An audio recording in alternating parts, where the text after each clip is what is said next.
Welcome back to the show, everyone. Stephen Cohen here, and we are officially into quarter four. Depending on when you're listening to this right now, we're probably in the thick of October, and quarter four is separation season for a lot of people. You know, my industry and most industries, quarter four, technically, a lot of people take their foot off the gas. A lot of people, after working really hard during Q2, Q3 during those prime summer months, they look at quarter four. They look at the holidays, Thanksgiving, Christmas, Hanukkah, daylight savings. It gets a lot darker. People are typically going to bed earlier. They're staying out later. A lot of people typically take their foot off the gas, especially in the November, December area. My invitation for you coming in, quarter four is separation season. It's not how you start the year, it's how you finish. The best way to have a great 2025 is to end quarter four strong. Now, I'm not saying don't enjoy the holidays with your family. I'm not saying don't take your vacations if you're looking to take some time off and spend some time with the people that you care about. All I'm saying is being super intentional these next 3 months, being super intentional going into the holidays to making sure a Thanksgiving week doesn't turn into a Thanksgiving month, making sure that Christmas and Hanukkah don't turn into a 2 to 3 week vacation where you're not doing anything, because chances are what happens is if you've been redlining most of the year, if you've been dialed, if you've been doing the things that you need to physically, mentally, emotionally, financially, pouring into your business, pouring into yourself, what happens is a lot of people go from gear 4 to gear 1 during this time of the year.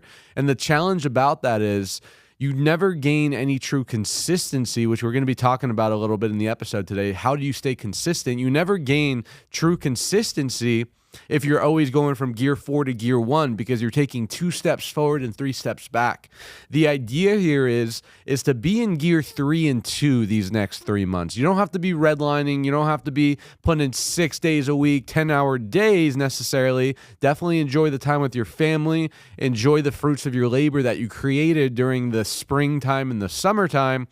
But at the same time, you don't want to completely take your foot off the gas, because then building that momentum back up in January is extremely hard. And then chances are you don't really get the ball running till February. So winter is an interesting time of the year. You know, if you're listening to this right now, you're probably in the fall. Winter comes very quick, especially where I'm from in Vegas. It feels like it goes from summer to winter very, very quickly. But winter is technically a time of rest and a time of reflection and a time of restoration, a time of really taking some inward time and reflecting and figuring out how the year went, doing some auditing over what went well and what didn't. You know, a concept I've really been focused on recently is the difference between isolation and solitude. I think a lot of people get the two very mixed up. Isolation and solitude are very, very different, okay? Isolation, I believe, is something negative. There's a connotation behind it that's negative. It's almost kind of like you're retreating. There's fear. It almost feels like you are in some type of funk. You're in a bad mood. You're in the pit. Maybe you're going through some trials and tribulations. Maybe you're not having the best time right now, and instead of going to your accountability circle and instead of going to your spouse, instead of going to your support system, you isolate. And essentially isolation, that's when the devil, in Napoleon Hill talks about outwitting the devil, that's when you start to drift. That's when you start to lose focus. That's when you start to get into this rhythm habit of not doing the things that you're supposed to, because as human beings, we need other people. We are tribal animals. We need community. We need to be around people that are like-minded, because we are community. At the end of the day, we were born that way. We were raised that way in a tribe with other people around us. So isolation is something you want to be very careful of. It's what the devil uses to cause confusion, and a tool that he uses to take you off track of your ultimate purpose and the thing that you're trying to accomplish. Now, solitude, I believe these next 3 months, solitude is going to be your best friend. The difference between isolation and solitude, isolation, there's fear, there's running away, there's withdrawal, withdrawing, where I feel like solitude, and instead of taking a step back away from community, you're taking a step forward into yourself, getting quiet, taking time in reflection, using it to recharge and recalibrate.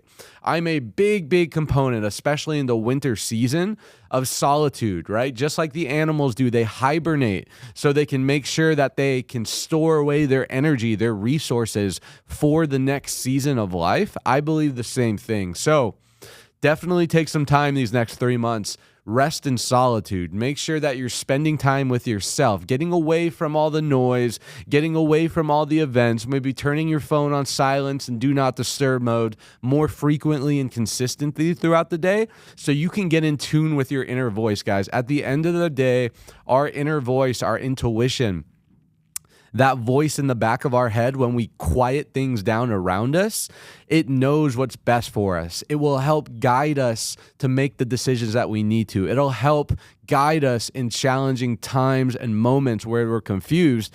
When we're not able to hear that voice, it's typically because of our attention is on the outside world. It's on the noise. We're focused on social media. We're comparing ourselves to an ideal or to other people or to some external event, when in reality, just going inward, just taking some time in this winter season to get in reflection, get into a quiet room, make sure you turn off all technology and stimuluses and everything around you, and really just ask yourself those deep questions. How am I doing? What do I want to create these next 3 months? How did my year go?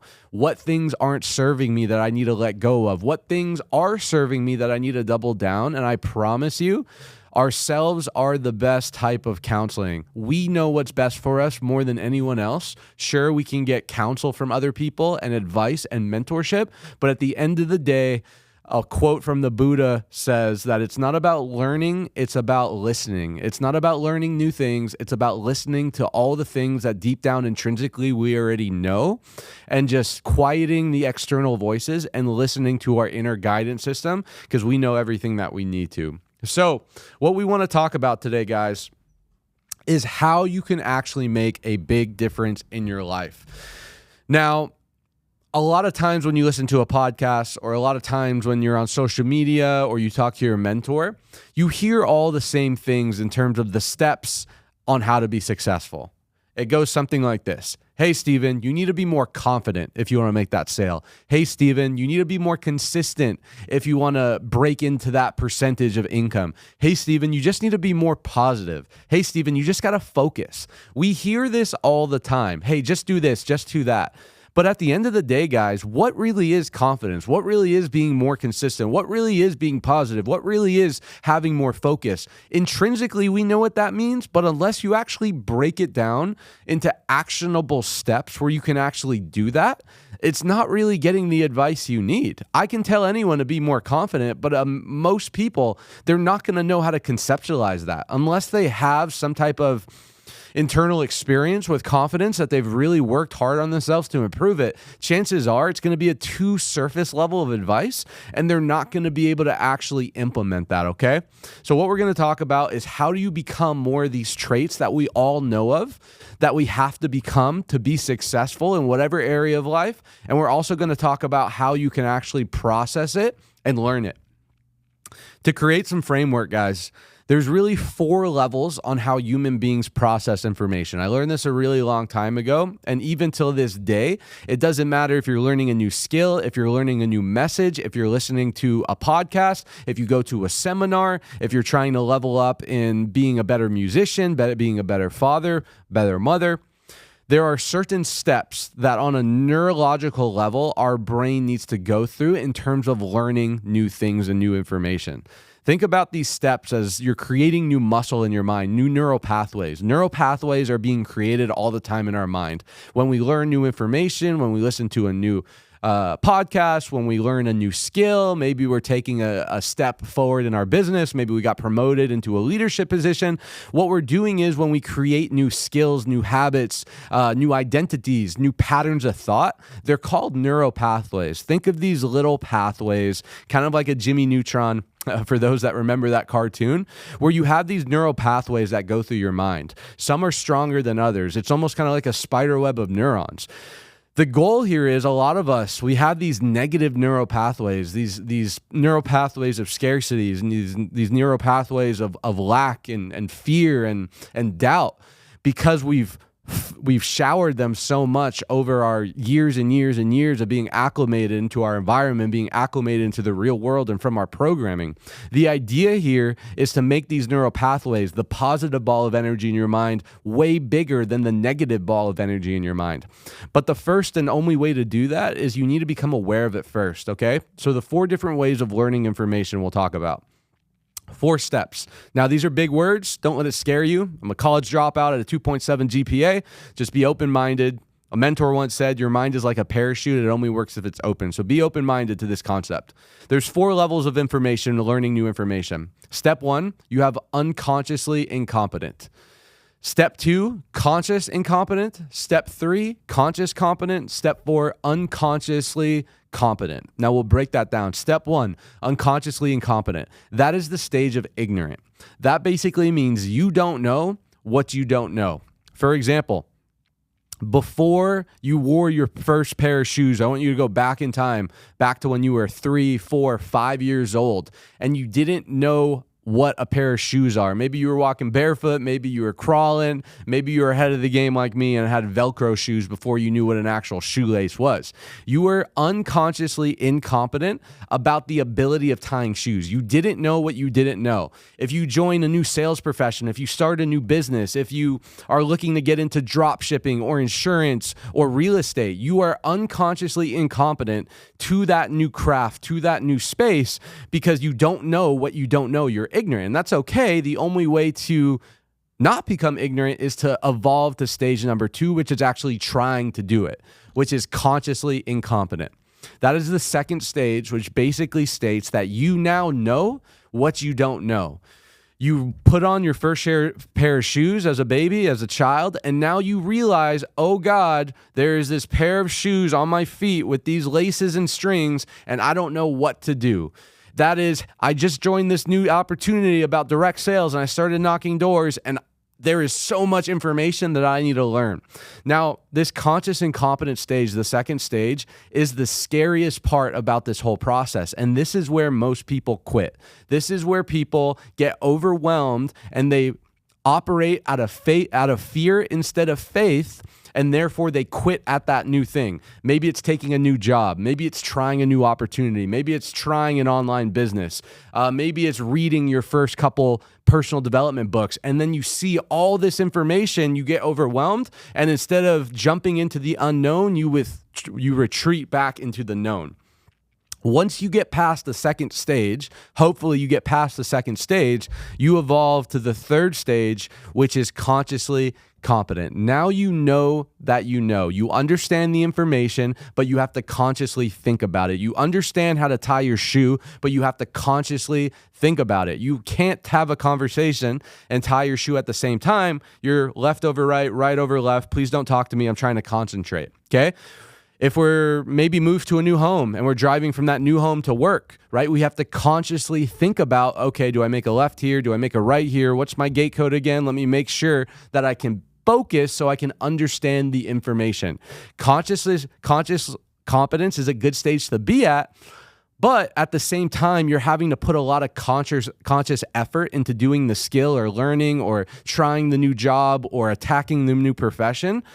The final stage, which is the goal that everyone on this call, everyone listening to this podcast, everyone that is trying to create mastery over something valuable in their life should strive to get to. The final stage is unconscious competent, which basically means you know, but you don't have to think about it. This stage is considered autopilot.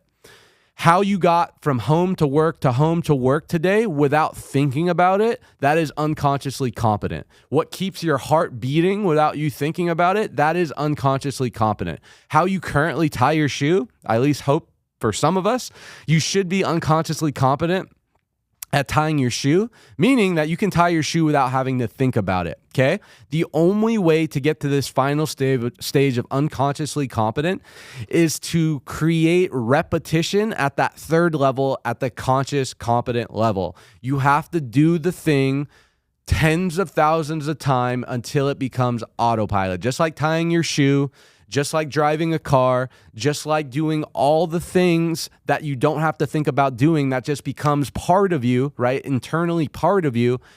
That is the only way to create mastery. Now, imagine this, guys. Imagine becoming that last stage, unconsciously competent at creating wealth, or your sales pitch, or public speaking, or delivering a master presentation to a homeowner or to a prospect. Whatever space, profession that you're in, the idea should be to evolve to that final stage, to unconsciously competent. That's when you see someone and they look like they're a freaking wizard at what they do, and it seems like success comes so easy to them at that specific space. It's because they become unconsciously competent.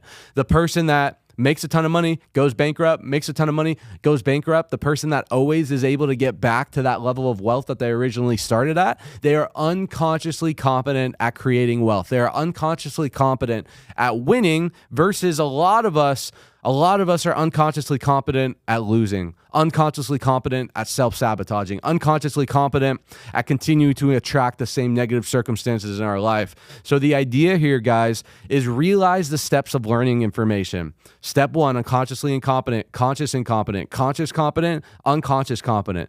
Be mindful of what stage you're at and make sure that you're using this tool, using this formula, using this blueprint to create the faith and the hope that, hey, all I need to do is either learn this and stick it through until I can evolve to the conscious competence stage. And then once you're at the conscious competence stage, making sure that you are doing what you need to eventually make it part of you. Okay, so now that we have the framework, I want to talk about how you actually create confidence, how you actually create consistency, how you actually create positivity, and how you actually create focus. Because it's not enough just to, hey, you need to be more confident, you need to be more consistency. That's not true, valuable advice, because if you knew how to do it, you would be doing it, okay? The fact that you're not doing it means that you don't know how to do it. To know and not to do is not to know. If you want things in your life to change, you have to change things in your life. I'll take that a step further. If you want things in your life to change, you're going to have to change the way you think about things in your life. You're going to have to change the ways of being on how you are showing up as a person, as a father, as a business leader, as a spouse, as a person, a contributing member of society. You have to change who you are. And once you change who you are, the things outside you start to change. Hope you guys are fired up right now. I am. Okay. Creating confidence. I've talked about this a lot because I think internally this has made one of the biggest shifts in my life. Growing up, I was not a very confident person. I was sheltered. My parents always gave me everything that I want based on their means. I was very dependent on them. Therefore, because I was dependent on them, I never had the opportunity to fail, to actually learn something, to create confidence. I never played really any sports other than a little bit of baseball, so I never really had an outlet into developing confidence. So as I grew older, I was super shy. I was super self-conscious. I used to walk into a room and think of what other people are thinking of me, versus today, being confident and walking into the room and thinking what I think of those people, right? It's a slight distinction, but it is very, very important. How do you create confidence? I believe that confidence is trust. Self-confidence is self-trust. For example, if your best friend tells you they're going to do something, if your spouse tells you they're going to do something for you, if your business partner says they're going to do something for you, you can count on me. I'll be there at this time. I'll make sure to host that meeting. I'll make sure to send those emails. And if that individual doesn't do it, what just happened? You just lost trust in them. You lost trust in them. You lost belief and confidence in them that they would follow through with the thing that they said they were going to do. And if you do that enough time, it starts to chip away at your guys' relationship. It starts to chip away at your trust. It starts to chip away at your confidence that that person's word actually means something. If that is true with other people, imagine what it does to your own confidence. Imagine what happens when you say, I'm going to make 10 sales calls today. I'm going to go knock 100 doors. I'm going to go prospect 5 people. I'm going to go wake up at 6 a.m. I'm going to not drink for 2 weeks straight. I'm going to go to the gym 5 days a week. I'm going to start eating like this and stop eating like this. Imagine when you make all these declarations, whether it's externally to other people or internally, which is most important, right? The person we have the most conversations with ever is with ourselves, our self-talk. Imagine you telling yourself you're going to do all these things and you don't follow through. Guess what happens? You start chipping away at your own confidence. You start losing self-trust in yourself. So when the big things happen, the big meetings, the big decisions, because we all know that life comes down to only a handful of big decisions that will change the trajectory of our life. And if we're not ready, if we don't show up the way that we need to, if we're not in state, then we're going to blow it. Imagine what happens if your whole life or the last decade or the last 5 years, you have created a reputation with yourself that you're someone that doesn't follow through on your promises. You're someone that their word doesn't mean anything because all the things that you say you're going to do, all the dreams that you have, all the goals that you have, all the things that you told you're going to do for your family, going to do for your mom, going to do for your spouse, going to do for your kids, up until this point, you haven't done any of those things. Guess what happens? You start chipping away at your self-confidence. You start chipping away at your self-trust. So when then the big decisions come, when the big moments, the pivotal moments, you don't have enough belief, you don't have enough confidence to actually get the job done because you haven't created that reputation with yourself. So it's very simple, guys. You want to become more confident, say something and do it. Be impeccable with your word. When you say you're going to do something, when you achieve a goal, you commit to that goal no matter what, whatever it takes. You're flexible in your approach and you're stubborn with your commitment. What does that mean? You need to be stubborn with the thing that you say you're going to do. You got to be stubborn with retiring your parents. You need to be stubborn with changing your financial future. You need to be stubborn with making that transformation in your body. You need to be stubborn about creating more joy, happiness, and abundance in your life. Now, how you get there, you need to be flexible because God, the universe, has a plan that is probably greater than the plan that we can come up with. Therefore, we can't be super stern in the way we get there, but you need to be stubborn with your goals and your commitment. And if you do that enough times, and whether it's a big thing or a little thing, whether it's making a record-breaking year or just making your bed when you say you're going to, by you doing that consistently over a long enough period of time, you start creating a self-image. You start creating an identity of someone that gets shit done and that when he says something, he follows through.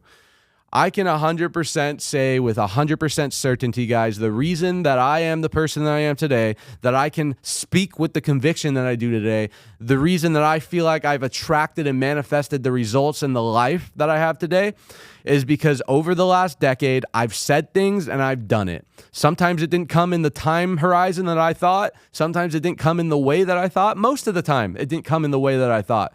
But when I said I was going to retire my parents and I was broke, 22-year-old with no progression path to do that, I eventually did it. When I said I was going to create one of the largest solar organizations in the industry and I had no evidence in the moment, I actually did it. By you doing that, by you being a person that does the things that they say, you then create a level of unshakable confidence because it doesn't matter what anyone else thinks about you. All that matters is what you think about yourself, and your life gets easier, things get better, and the universe starts to conspire in your favor. So creating confidence is as simple as self-trust, keeping the word that you say, keeping the promises that you make to yourself, and just showing up when you say you're going to show up consistently for the big and the small, and you will create unshakable confidence. Second thing, consistency. How do you actually become consistent? This one's a little bit tough, right? Because I think at the end of the day, everyone is a consistent person, but some people are consistent in doing things that serve them, and some people are being consistent in things that hurt them. At the end of the day, you're either consistent with a strong morning routine or you're consistent in a negative routine. Either you're consistently out there making sales or you're consistently out there not making sales. Either you're consistently out there making impact or you're consistently out there not making impact. We are all consistent all the time, everything that we do. It's just most of us aren't consistent in things that serve us. What we say is not aligned with our goals. We're not consistent in doing the things that we need to in order to get the results that we want. It's so funny to me. Every time we have sales trainings twice a week. And sometimes I think about what is the material I'm going to talk about? Because after doing this for 10 years, you've basically said everything that you can from a tactical, strategical to help someone. And I think a lot of times it's not even about giving people new information. It's about reminding people things that they already know that they're just not doing. And I usually say, hey guys, I'm not here to insult anyone's intelligence. Okay. I'm not here to insult anyone's intelligence that's listening to this right now. We all know what we should be doing. We all know that if we want to be fit, we should be working out consistently and eating healthy and cut out carbs and sugar and hire a trainer and drink a lot of water and take vitamins and look on YouTube and hire a personal trainer. Like, we all know the things that we should be doing. Yet, why are we not doing them? Well, I would argue is because our neural pathway, we are unconsciously competent in being consistent in the things that don't serve us, into our vices, into our distractions, into our doubts and fear and limitations, versus the latter, being unconsciously competent in doing the things that we say we're going to do, making routines and actually following them, creating a conducive environment that by doing this thing consistently day in, day out over a long enough period of time, you're actually going to create some momentum, and then momentum creates results. Results creates confidence. Confidence creates new identity. New identity creates belief. Belief creates action, so on and so forth, and you have the circle of growth. So consistency, we're all consistent. Just most of us are consistent in the wrong things. So typically when you're not consistent in the thing that you should be doing, I would say it's probably because you don't have a big enough reason to do that thing. You're probably focused, your attention is probably on the thing that you don't want, or on your distractions, or on your vices, or on limitations, or on external social media, versus your inner purpose, your desire. Desire is the starting point of all achievement. Most of you just don't want something bad enough where you're willing to sacrifice your old life, your old identity, your old belief system in order to create that new life for yourself. So consistency is an easy one, guys. We're all consistent. Just be consistent in the right things. Find the things that you know you should be doing, whether it's waking up early, whether it's making more calls, whether it's hiring a coach, whether it's getting around higher caliber people, whether it's shifting your environment, whether it's jumping into an opportunity that you know you're going to change your life, whether it's start reading books, start doing personal development. And when you take the first step, you don't have to see the whole staircase. You just need to see the first step. You do that consistently day in and day out. You start to build better neural pathways, and then you start to become consistent in the right things that are congruent to what you want versus the wrong things that are detracting from the thing that you say you want. So consistency. Be consistent in the right things. Stop being consistent in the wrong things. Third one, you need to create positivity. PMA. What is a PMA? A positive mental attitude. Envision that you have a magical talisman in your hand. And that magical talisman, depending on the side that you have it on, will essentially dictate the outcome of your life. On one side, it says NMA, and on the other side, it says PMA. And every single time you catch yourself going into some type of negative stance, some type of fear-based standpoint, maybe something bad happens to you, maybe your girlfriend cheats on you, maybe you get into a car accident, maybe your business partner lies and deceives you, maybe your team gets cross-recruited by another company. Whenever something bad happens to you, instead of holding so tightly onto that NMA side of this magical talisman, the negative mental attitude, just shift it. Just turn it over. Just have enough conscious awareness. Don't react to bad things that happen. Respond, right? Big difference. Reacting is instinctual. Responding is taking a step back and saying, what is the best way to show up to this situation where it can serve me versus feeding the negative ball of energy in my mind, and just flip it back into the positive mental attitude. Flip it back onto the PMA. Positivity is really easy for me, guys. One, I'm very grateful. I had a great upbringing, so I always had an unconditional love for my parents. So I'm grateful for that, but I've worked on it. I've worked at being able to shift my attitude. I've looked at being able to shift my perspective. I've done certain work to help give me perspective. So if something quote unquote bad happens to me in America in the 21st century, in the land of opportunity, I can shift quick because I've been to Thailand where I've helped dug wells and laid concrete for people that didn't have running water. When you put things into perspective, it honestly makes you feel a little guilty for even thinking something negative because we have so much to be grateful for.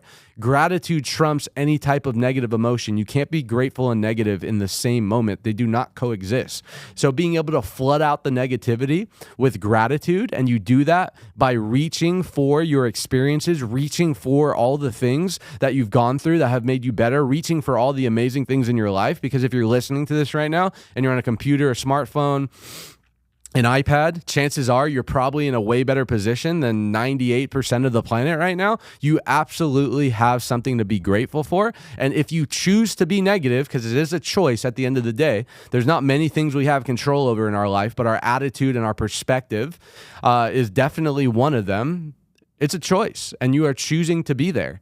And the logical approach would be, well, I know a negative mind will never produce a positive outcome. Therefore, if I want a positive outcome, because that's why I'm being negative right now, because a positive outcome didn't happen, then by me just holding on to this negative outcome, this negative attitude, I am just delaying me getting a positive outcome. So I might as well just shift now, use gratitude as that lever in order to help shift, and then you become positive. And then you start to build that muscle. You start to build that neural pathway. So next time that negative thing, quote unquote, happens to you, it doesn't affect you. It doesn't shift your state because you've grown your positive ball of energy, those big, strong, juicy neural pathways of positivity versus negativity. So positivity is easy as well, guys. It's a choice.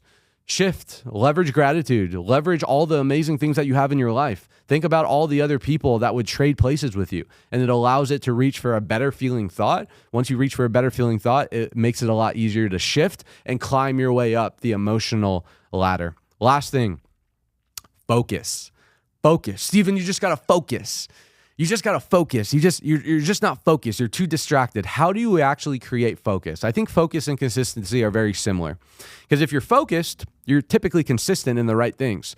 If you're not focusing on the right things, and what I mean by right things, guys, is, hey, if you say you want a goal, or you say you want a life, or you say you want this thing to happen, and if you're not doing it, by definition, you're doing the wrong thing. Not that anyone is on the wrong path in life. Not everyone is destined to be a multimillionaire or create massive impact or, support their family. And if that's not you, that's okay. But everyone has goals and dreams. And if you're not doing the thing that is getting you closer to the goal or dream that you say you want, then technically you are doing something wrong. So focusing is just putting your life, setting it up in such a way that it makes it easy to focus. I'll give you an example. What does your room look like? What does your house look like? What does your cell phone look like? On my cell phone, I have a mantra of the type of person that I want to be, the goals that I have, the type of life that I want to live. I have a vision board. I have notes in my phone. I have a journal that I write down the things that I'm grateful for and wins for the day. Like, I just have resources around my environment, around my life, that pegs my focus onto the thing that I want versus the thing that I do want.